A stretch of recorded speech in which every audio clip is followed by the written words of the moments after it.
1. So I'm a gymnast. My mom coaches me in the team, and my aunt owns the gym I practice in. We host a regional competition every year for our area in a convention center by the beach. It's always a super fun time, and I used to enjoy myself fooling around with my cousins when I wasn't competing when I was younger. In the past few years, my aunt has started paying me to work various jobs around the convention center. Sometimes I would be on the competition floor putting in scores for the judges, timing gymnast warm-ups, or helping in any way I can. Other times I would be placed out front to sign in the gymnasts before they compete, which is necessary to ensure that everyone comes and there are no scratches when a gymnast is no longer competing in that competition for some reason. This is where EP comes in. I would normally get some helicopter parents while working at the front, but never much more than a parent speaking for their child when the gymnast can clearly speak for herself, or looking at my list of names and pointing at it instead of speaking to me. This time, it was much worse. It was nearing the report time for a session, so I was getting a lot of gymnasts needing to sign in. Luckily, I worked quickly, but my line still got long, so at most 20 girls were waiting because they all came in at once from the same team. When a few teams come in like that, it gets a bit crowded, so I'm working through these gymnasts and checking their names and giving them their numbers, when I see EM walking up the side of my line, her daughter G in tow. For reference, I was about 15 years old at the time. G was about 10 years old. The following conversation ensues. Hi, yeah, I'm here to sign in my daughter for her gymnastics competition. She needs to get in there now. Oh, hello. Sorry, but I can't let you cut to the front of the line. These gymnasts were here before you, and I need to sign them in first. Can't you just make an exception? G competes in, she looks at her watch, 7 minutes. Me being the pacifist I am, I double-check my sheet and phone, and yes, the report time for that session was in exactly 7 minutes. However, report times are scheduled 15 minutes before stretch and warm-up, and 30 to 40 minutes before competition. So this girl should be in as soon as possible, but it's not so imperative that she be in the room at that moment. Oh no, report times aren't for when the girls compete. The competition time for this session is listed for... insert time half an hour later, and either way I still can't let you to the front of the line, I'm sorry. At this point my line is moving a bit as I'm talking to this woman while signing in girls and writing numbers, saying good luck to all of them. No, you don't understand. You must not be a gymnast. My baby needs to be in there now. Give me that sheet, I'll write her number. This woman goes to grab my official number paper, which no parents are allowed to have, and makes a move for the marker in my hand. I swiftly grab my things and move them away from her. Ma'am, I'm going to have to ask you not to grab my things. I'm a gymnast, I have been all my life, but I also work here to help out. This is how things have always worked. Would you please be so kind as to move to the back of the line, so that I can continue my job? Thank you. At this point I turn away from her and attempt to continue with the girl in front of me. Do not speak to me like that, young lady. I demand to speak to the person running this competition. This is unfair treatment. Sure thing, ma'am. I pull out my walkie-talkie, only given to me so I can call in scratches without leaving the table, and call someone else in if I need to get food. We work from 7 a.m. to 10 p.m. all weekend, only breaks for food. Hey, Aunt, someone at the front would like to speak with you. I can't let her in because she hasn't paid, and I couldn't sign her daughter in because she came to the front of my line. At this, the EM went a bit red but stayed quiet with a less triumphant look on her face. I get a response back on the walkie-talkie, and it's my aunt. Tell her to get to the back of the line and move on. The next session doesn't start competing until this one's done, and we're barely halfway. The EM's face went completely red at this, and she walked away, still with a death grip on her daughter's wrist. I felt bad for G when she came up to the front of my line not even 2 minutes later, but she apologized to me for her mother's actions, and I gave her a little smiley face on her hand when I gave her her number. She left her mother behind in the ticket line, and I never made eye contact with the EM when she walked past me after paying. The girl even walked out with a lot of medals afterward. 2. So this happened last night when I went back to the same karaoke bar as my last story. As usual, I am there by myself and I sit at the bar in the corner near a power outlet, so I can charge my phone. My usual spot so I'm not intruding on groups at tables. It's been 1 hour and a half since they opened, and there's a few small groups in the bar excluding myself, obviously. The groups consisted of 2 groups of 3 to 5 people, including Shoto. 3 lots of couples, on date nights I assume, and a young woman about 23, and her mother about late 40s. They are our entitled shitbrains of the story. Those of us that have been singing while we are there, you don't have to sing if you do not wish to, have managed to sing about 2 to 3 songs each. I'm going through the songbook and talking to Shoto when Trixie walked up to the bar to get a drink. Shoto and I were talking about doing a duet together, since he was a really good singer, and we thought we would work well together with our different vocal ranges. That was when Trixie decided to stick her twatty nose into our conversation. You're the girl who sang Skyscraper by Demi Lovato. I am. I was slightly annoyed at the fact that she just butted into a conversation and cut off Shoto mid-sentence. We should do a duet. You could be an okay backup singer for me. Shoto and I just stared at the girl. She wanted me for her backup singer when she sounded like an off-pitch cat in a blender. I just shrugged and went back to looking through the songbook. Shoto stifled a laugh at me, ignoring the girl's comment. Trixie, however, didn't seem to get the message, and stood really close to me, and looked over my shoulder at the book. She points to a song. We should duet that one. She just happened to point to I Will Always Love You by Whitney Houston. I looked at her with disbelief. I have sung that song before, and it's not easy to hit the high note in there. I had trained my voice to be able to hit that note, and this off-pitch twat wanted to sing a duet and butcher the iconic song. Sorry, but I don't duet with people I don't know. You were talking to that guy about doing a duet with him. Well, he is my friend. I know him. I don't know you, however. With that, the girl got her drink and walked away in a huff. Shoto tried hard not to laugh, and I playfully punched him in the arm, and put up Shallow by Lady Gaga for my solo song, and Closer by the Chainsmokers for Shoto and I to sing for our duet. I thought that whole thing was over, but it never is when an entitled parent is involved. After mine and Shoto's duet, I went outside for some fresh air, as it was getting slightly too warm in the bar. Literally 2 minutes after I went outside, Trixie and her leather bag of her mother come out. I had a bad feeling about it, so I pretended to be on a phone call. Neither of the two seemed to care, as they walked right up to me, and the mother had crossed her arms and was tapping her foot. I put my phone in my pocket, and this conversation happens. Trixie tells me you want to do a duet with her. That's correct. I didn't really care at this point, and my anxiety was dulled due to the amount of drinks I had consumed. About 4. Why not? You sang with that boy. Simple, I don't know her, and that boy is my friend. Her name is Trixie. Now you know her, so sing with her. I stared at Karen and bluntly said no, and then go to walk inside, but Trixie blocked me. I pushed past her and went inside, and they followed me. I put up Whitney Houston's I Will Always Love You so that Trixie didn't butcher it. Unfortunately, they had both seen me write the song down and thought that I was putting it up for a duet with Trixie. They smiled smugly, and I shrugged it off. It came time for me to sing, and Rose asked me how many mics. I said 1, and she handed me 1 mic and went to go put the song on. Trixie was behind me and was waiting for me to hand her a mic and looked pissed when I didn't. Where's my mic? Why would you have a mic when it's my turn to sing? We are doing a duet with this song. You need me on this song. I am better than Whitney Houston. I'm fed up at this point. 1, we aren't doing a duet. 2, I don't need you on this song. And 3, you sound like an off-pitch cat in a blender. Before Trixie could respond, the song started and I began singing. If I... and so on. Throughout the song, Trixie tried taking the mic from me, but I would just either push her away or I would move her away.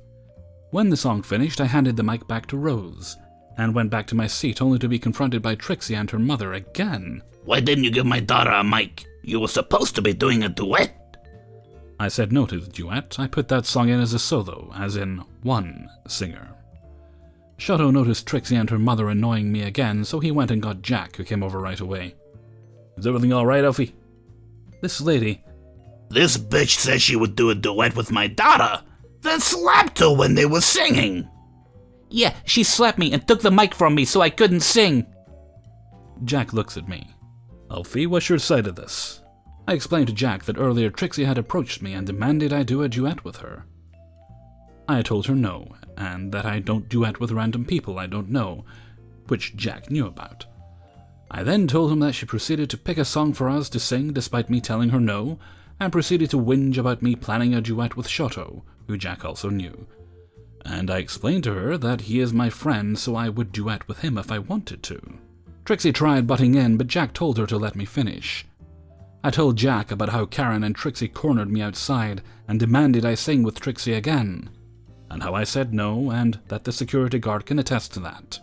When it is my turn to sing, Trixie demanded to know why I didn't get her a mic, and when I was singing just before, Trixie kept trying to either sing into the mic with me or take the mic out of my hands, so I either pushed her away slightly, or I moved away, but she didn't stop. Trixie and Karen kept trying to butt in, but Jack wasn't having it. She's lying. She asked Trixie to sing with her. Well then, shall we ask witnesses and check the CCTV? Karen and Trixie went silent. Shoto came over to watch, and I couldn't hide the smile on my face. Well, since you were quiet, I take that as you two are lying about what happened. Now please leave, as I do not wish you to make any more drama for this young lady or anyone else here. Karen protested at being told to leave, and so Jack called over the security guard, and he forcefully removed her and her daughter. I was glad I had had a few drinks beforehand, so I was quite calm and didn't lash out this time. No menacing tones and no near panic attacks. 3. So I was at the hospital with my family at 1 a.m. because my little sister, 2.5 years old, was having a very bad cough. I pulled out my phone as I had nothing to do, and there was at least a 30-minute wait before the doctor could see us. My other sister was not part of the data pool for our family yet, so I hotspotted her so that she could keep her 2 GB for times when I'm not there. We must have had our conversation pretty loud because a woman comes up to me and asks if I could hotspot her too, because she needed to make a WhatsApp call to someone. Being sleepy at 1 a.m., I just said yes, and asked for her phone so I could enter the password. You know the cast already. Just tell me the password. I don't feel comfortable giving my phone to strangers. I get that, but in the same way I don't feel comfortable giving strangers my password. Come on, you can trust me. I promise I won't do anything. Sorry, but I won't do that. Fine. Her tone suggested she was doing me a favor by using my data. She hands me her phone and I enter the password. She walks away, and 40 minutes later, again I was sleepy and lost track of time, when my parents are with the doctor, she walks back with an iPad in her hand. Enter the password in this too and be quick about it. No, and I only allowed you to use it for a call. Just shut up and connect it, it's not like you need all the data to yourself. My sister says, hey. I tell her to not get involved. I knew how to handle her. Her kid says, I want to watch crap on Netflix, now! Just a minute, she says to EK, then she turns back to me. Look what you're doing to EK, just give me the damn password. Enough. First off, it's my data and I can do whatever the hell I want with it. Secondly, you said 1 call for 10 minutes and not 40. Lastly, I'm turning my network off. My sister was just listening to music so it wouldn't bother her. Watch your tone with me, and I'll just play it on my phone which is connected, and if you turn it off... I thought of something to piss her off further. Fine, I won't turn it off. That's what I thought. She walks away and plays some kid shit on her phone, and as I hear the video playing, I turn it off. Mommy, make the phone work! EK starts whining, screaming, and kicking EM. She fans off her hellspawn and angrily walks toward me. You idiot! Turn the Wi-Fi back on! I'm sorry, I think you have the wrong person. Shut up, smartass, and turn the Wi-Fi back on! I'm sorry, ma'am, but I don't recognize you. You must have the wrong person. I'm calling security and getting you kicked out. Okay, ma'am, you do you. She comes back with the security guard and says, he's the one who stole my phone. Arrest him! Is this true? No, and if you want, I can show you why. I proceed to tell him the specifications of my phone, the color under the case, the backup password, how it unlocks with my fingerprint, the SIM card it has, the wallpaper, how it had my school ID card in the card holder on the case, and I told her all the contacts on the phone, since I have 15 contacts which are all family and 3 close friends. Also, if he called the contact sister, it would call my sister's phone who was right next to me. No, he changed all that. My phone didn't have a lock. Then whose phone is that? I say, pointing towards her hellspawn, who had taken her phone out of her pocket and was trying to play a vid. That's EK's phone. What about the iPad? To the security guard I say, she has an iPad which is probably in her bag that was used by the EK. Security guard asks her to show the contents of her purse, which she hesitantly did, and it revealed an iPad. She was asked to leave the building but begged as her kid was sick and needed a doctor, so guard let her stay, but she was seated in a different area than me. My parents came out with my little sister and we went home. Haven't been to the same hospital since, as it's in an area with such people, but it was the only one open at 1 a.m. that day. Thanks for listening. 4. Backstory. This was maybe 4 or 5 months ago from this point, which would have put me at just barely 2 months into my job. It all started with an expo in a city. Expos of all sorts of things bring in loads of tourism and hotel guests. This show in particular brought in a certain clientele, the richer blue-collar types. We had anything from F-150 to 6x6 Ford Raptors, so it was quite a hassle for us to move cars around in a timely manner. Fortunately, I drew the short stick when it came time to talk to ED and EM. EC1 and EC2 will join us shortly. As I approached, I gave my usual speech of asking if they were staying at the hotel or if they were just parking for a couple of hours for the show. ED said I will be back in 2 minutes and left EM in the truck in the middle of the driveway. With that in mind, I took that as they were going to be checking in, and judging by the size of their truck, that they were going to want the valet to avoid damages. Enter ED. An entitled man, compensating for something. EM, Candy Crush Wizard of a Wife. Story. This is roughly how my first interaction with this family went. I politely knock on the window and open the door. "How's it going in this evening, ma'am? I noticed your husband walked inside, but he never got back to me on if your guys are checking in or not." "Hi, where are the Clamptons? Talk to my husband about all that stuff." "Well, Mrs. Clampton, did your husband leave you his keys?" "No, why do you want them, though?" "Well, ma'am, you see the truck is a little bigger than some of the other cars coming through, and I was just hoping to move it to the side so my Ubers can get through a bit easier." She then took a good 5 to 7 second pause to look at her phone before answering with a, "Go talk to my husband." At this point, talking to her was a lost cause. She was way too invested in her phone to have time to talk to the valet guy. I walk over to the revolving doors and peer inside to see ED getting instructions from the front desk as to where everything was. He then turns towards the doors and proceeds to come outside. "Hello there, you're Mr. Clampton, correct?" "Yes, and you're Mr. Valet, correct?" "Yes, sir. Are you looking for valet or self-parking tonight, Mr. Clampton?" "Well, seeing as how I always valet with you guys when I come into town, I think you all would know it's us." "Well, sir, I am quite new here. I don't know all the regulars just yet." He wasn't a regular, just a guy who came for the same convention, which is once a year. "Well, get to know my face and my family's face. Because if we need our truck or cars, we might not have our tickets." "I can try my best, sir, but I will have to card your family if they don't have a claim ticket, as it is our policy." "If you ask your buddies or your boss, they would know who I am, and they would tell you you don't have to do that. I'm the guy who got you guys tickets to the expo." "Well, we are appreciative of what you've done for us, but I was told to card everyone that needs a car out without the subsequent matching ticket." "Kid," I was 19, "just do what I told you and you'll be set for when I come back. Can you also run inside and get a cart for me and my wife?" Astonished at the fact what just transpired, I ran inside, fetched a cart, and returned to filling out the rest of the ticket while he packed up the cart. The mother broke her silence from me and told me to "Expect my 2 children tonight. They will be in their white Ford with a white Chevy." I responded with a "Yes, ma'am, I can do that," and let her do what she did best.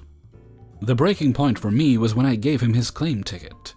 He left his cart by his truck with no room number in sight. Don't worry, they didn't tip either.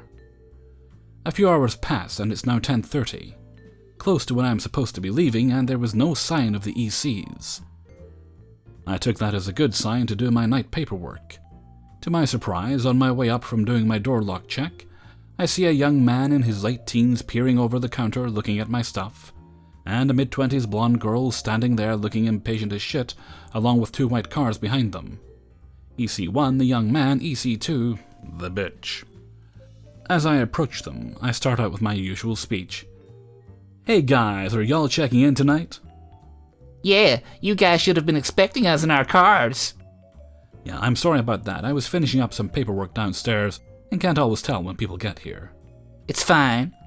We just want to get inside, see our parents in our beds. Do you have our claim tickets for our cars? I actually do not. Our lot is filled up since your parents have come in, and I couldn't save you guys spots downstairs. Well, you can just leave our cars up here on the driveway. I can't do that either. All of my drive spots are taken with trucks that can't fit downstairs. And the lane closest to us is for short-term people, and is also a fire lane. Well, what do you expect us to do? We're both more than welcome to self-park for the night. It would also be cheaper to do that. Will my truck even fit down in the garage? It looks a bit tall. It will indeed, sir. My F-150 fits all the way down on the bottom. You just have to watch some low-hanging corners. You can just park them for us and we can wait for our keys in the lobby. I'm sorry, but I can't park a self-parking car for liability reasons. This isn't worth my time. That really your name? She read my name tag. Yes, it is. I'll just have my dad, Mr. Clampton, talk to your boss about saving spots for special guests, who treat you guys so well. If that's how you feel you should handle this conversation, you are more than welcome to. Both children at this point were irate but tired, and just wanted to go inside. They both bit the bullet in the end and parked it themselves. I couldn't help but notice as I got my truck from the bottom floor of the garage that they had taken up 4 of my secret P4 overflow valet spots with just their 2 cars. If there is a lesson to be learned from this, it is that you should always be nice to the people who handle, most likely, the second most valuable thing you own. Oh, and that you should fall far from the tree if you want last-minute help. 5. As some sort of disclaimer, I worked at my previous job for 5 years in total. This was from after I finished school throughout my university degree. While most were normal run-of-the-mill people, we still got a handful of unsavory customers in our time. Which you'll find that you remember these counters quite clearly. This story in particular is sort of about an entitled parent, more so an entitled liar with a child. The speech is embellished because I can only remember the idea and intent of what was said. Let's say my workplace was a quick and easy sandwich shop that also sold snacks and salads. We were positioned on a strip of restaurants between an arcade play area thing for kids and a cinema. As my manager was also the owner, we had a fairly decent relationship as a group of staff, and if any issues arise, we'd deal with them by discussing it with the employee without any disciplinary action. She mostly hated paperwork, really. This incident in particular had happened into my last few weeks of working there about 4 months ago. I was about to graduate, so I was looking for a new place of work at the time.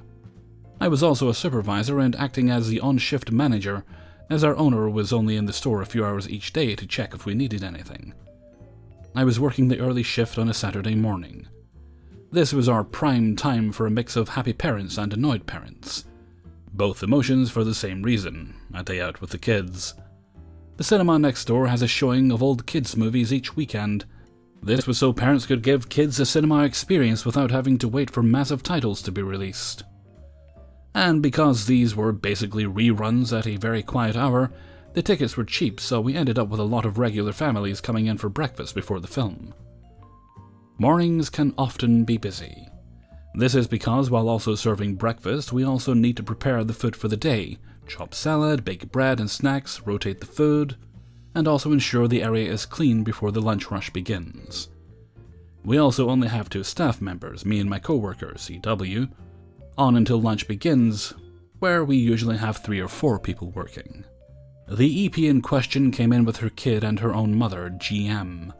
We have a screen displaying all the cameras over the store at the back for both security, and because our owner used to have people she didn't trust working here, long before I started work. Now they are mainly to make sure kids don't cause too much trouble and destroy our chairs, again. And because people like to lie, this is important. We had a few people sitting in the shop front. but nobody waiting to be served, so I make my way out to greet them. I give the standard "Good morning, what can I get for you?" and am greeted with silence in return. This is a standard for people that tend to disconnect themselves with workers. I stand and wait, giving EP and GM time to stare blankly at the board, and K runs circles around the queue dividers. When the EP finally settles on her order of, "I think I'll have ham," to the GM, I take it as my cue to repeat, "Hey, what can I get for you?" Stone cold silence. They continue talking to each other. Because they still seem to be undecided, I move over to the salad section to top up what was running low in the bowls, pulling things out of the fridge to replace. The EP decided that this is her moment. She clears her throat. "Excuse me," she says, the disgust is evident. How dare I do something else with the time I'm being paid for, other than stand at her beck and call? I'm dramatic, but we get a lot of these types. I smile. "I'll just be one moment, ma'am." She huffs, glances at her watch. My co-worker, having been standing in the back finishing her job, walks out to take over the serving station while I'm finishing filling the salad section. I glance up to the noise of the ice machine spilling over the floor. The kid is messing with a lever. Now, I have worked here a long time. I have no problem with telling people when they're not supposed to be doing something. "Hey, sorry, could you not mess with that?" I called over to the little kid. The EP looks back over at her kid and scowls, looking back at me and calling her kid to her side. Nothing too abnormal.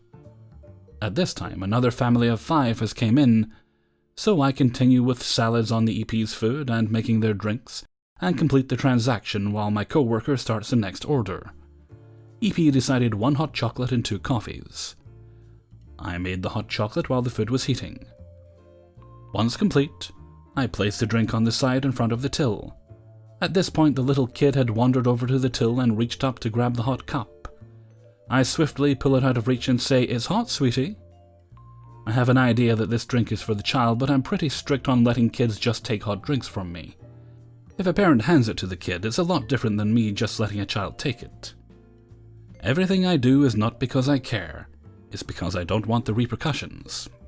I finish the order, tray up their food, and send them on their merry way. I walk over to continue helping with the next order. Me and the CW finish, clear the area, and walk into the back to continue our morning list. As I'm slicing tomatoes, CW calls me from the side. I look up, and she nods out the front.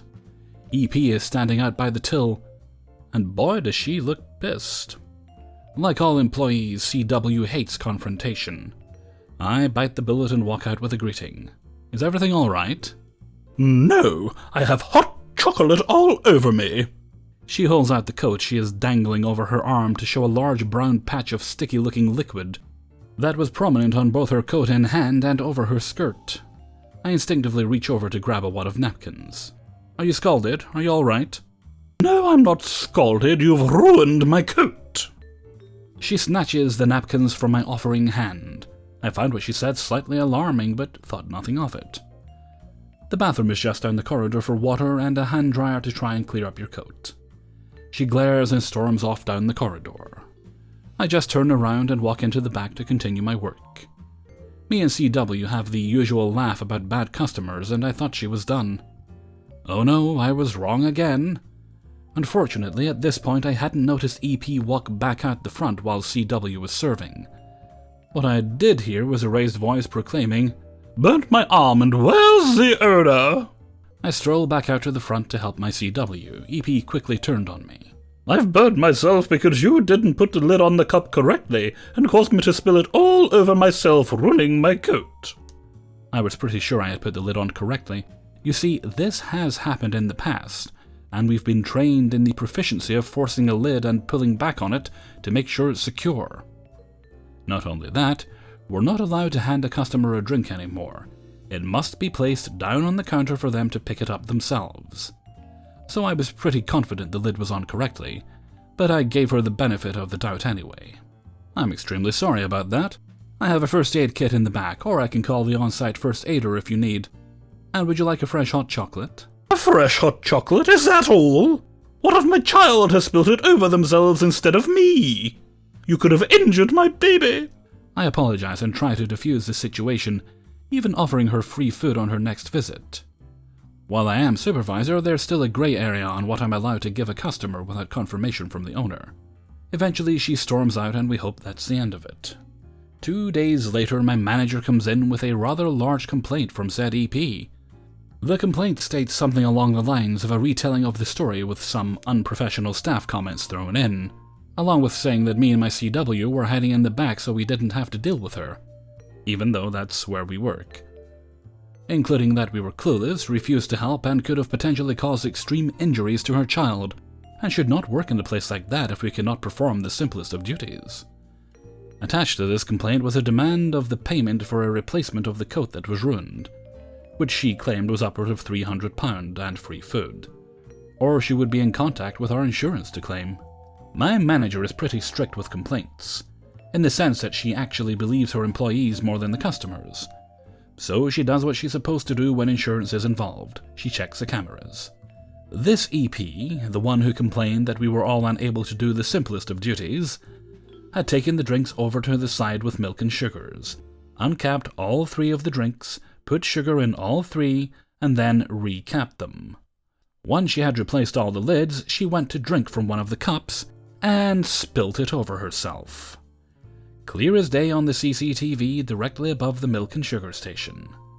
That footage was sent straight over to the insurance, and EP didn't even get her free food. Hey everybody, Hellfreezer here, and thank you very much for listening to the Impractical Proudness of Parents, number 11. And thank you very much to everybody who allowed me to use their stories in this video. Okay, let's see, you guys get this on Sunday. Well, today I've had the heat. I'm hoping this weekend to get the sun. I like to go out and do a few things. I'll probably just go for a stroll, a little work in the garden.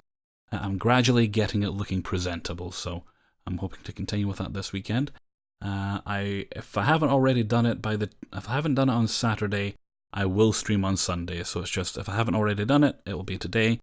And if I have done it, it won't be. I've already done it. So no idea what I'll be doing on stream, but I'll try and work out something fun. Maybe play some more Fallout. We'll see. I'm starting to get the hang of that now. Okay, and with that, I'm going to head off for now. So until next time, thank you very much for listening, and take very good care of yourselves.